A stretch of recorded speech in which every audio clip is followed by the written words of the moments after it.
7 নম্বর শিক্ষার ব্যাপারে গুরুত্ব দিতে হবে, তাওহীদ শিক্ষা দিতে হবে, আল্লাহ তাআলার পরিচয় শিক্ষা দিতে হবে। ইবনে আব্বাস রাদিয়াল্লাহু তাআলা আনহু বলেন, আমি একবার আল্লাহর হাবিবের পিছনে পিছনে চলতেছিলাম। আল্লাহর হাবিব আমাকে বললেন, আমি তোমাকে কিছু কথা বলছি, খুব মনোযোগ দিয়ে শোনো। হে ইবনে আব্বাস, তুমি আল্লাহ তাআলার বিধিবিধানের প্রতি লক্ষ্য রাখবে, আল্লাহ তাআলা তোমার প্রতি লক্ষ্য রাখবেন। হে ইবনে আব্বাস, তুমি আল্লাহ তাআলার প্রতি সন্তুষ্ট থাকবে, আল্লাহ তাআলাকে তুমি কাছে পাবে।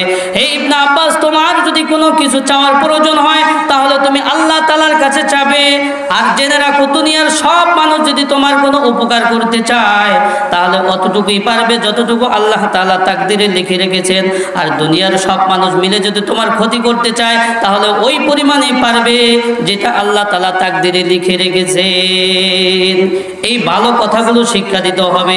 তাহলে ভালো মন্দ কে করে? আল্লাহ করে। ভালো মন্দ কে করে?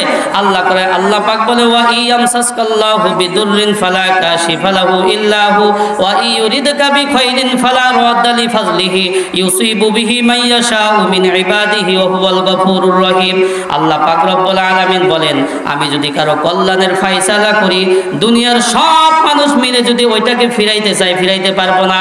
আল্লাহ পাক বলে, আমি যদি কারো ক্ষতি করার চেষ্টা করি, দুনিয়ার সব মানুষ যদি চেষ্টা করে তার কল্যাণ করবে, করতে পারবে না। তাইলে এটা আল্লাহ তাআলা করেন। তাইলে মানুষের আমার হুজুর হুজুর করা দরকার নেই, কারণ তোমরা সবাই মিললে আমার অতটুকুই ক্ষতি করতে পারবা যতটুকু আল্লাহ তাআলা তাকদীরে লিখে রেখেছে।